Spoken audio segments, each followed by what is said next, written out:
My name's Jock Nivison. I'm a 6th generation landholder in Walcha.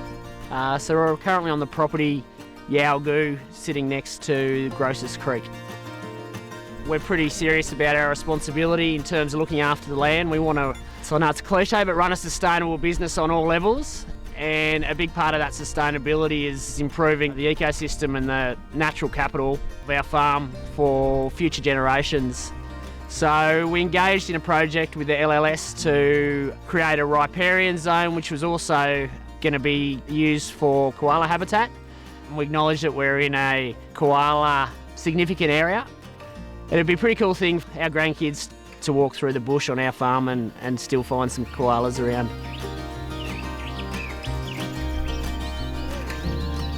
So I'm Tanya Arends. I do koala care and rescue in the New England area for wires. This one up here, this is a large male that regularly frequents this area. His name is Gumleaves.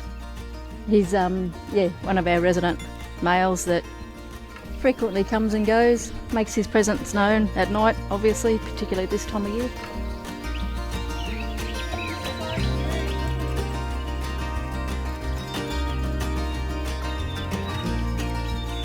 I had a time period where I was confined to the house and came to realise that I had koalas on my property because I spent a lot of time wandering around the property and discovered one was sick and found out that there was limited people in the area to be able to come and rescue that. So I thought that it was time that something was done, so I jumped online and did the Wires Rescue and Immediate Care course.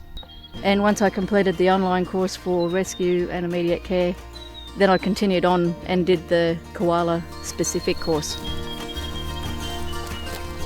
Our tree plantings have been done within the local ARC, which is the area of regional koala significance, and that's an area that's designated for funding.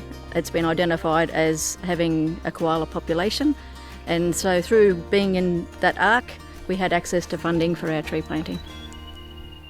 I've come to know probably about 15 to 20 that are regularly in this area. So quite a good healthy little population, liking the gully areas obviously with the water and the moisture, so they seem to be enjoying that. If you get a habitat right for koalas, it's also right for a lot of other endangered species that also need habitat rejuvenation.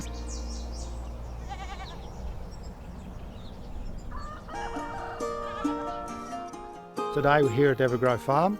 Second day after a big tree planting yesterday, so we've been able to get in about up to 900 trees, and the purpose is that we specifically wanted to incorporate a little nature reserve into our market gardening model.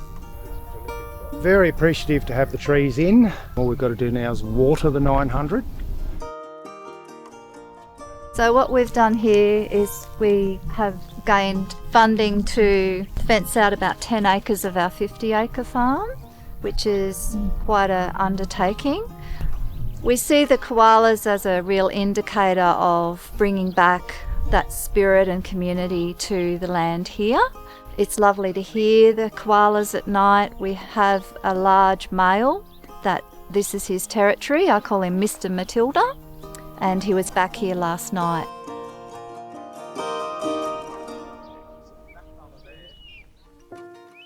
So we see the re-establishment of planting and whatnot to be of great significance to us. Yaka Susan, I'm with Nawara Aboriginal Corporation, and today we're working with the Armadale Tree Group in a project that's been funding with the local land services to help plant some trees that will assist the Ruana, which is the Annawan word for koalas, and their habitat.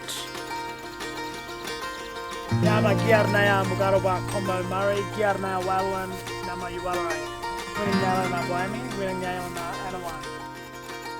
At Nawara, we're predominantly a language hub.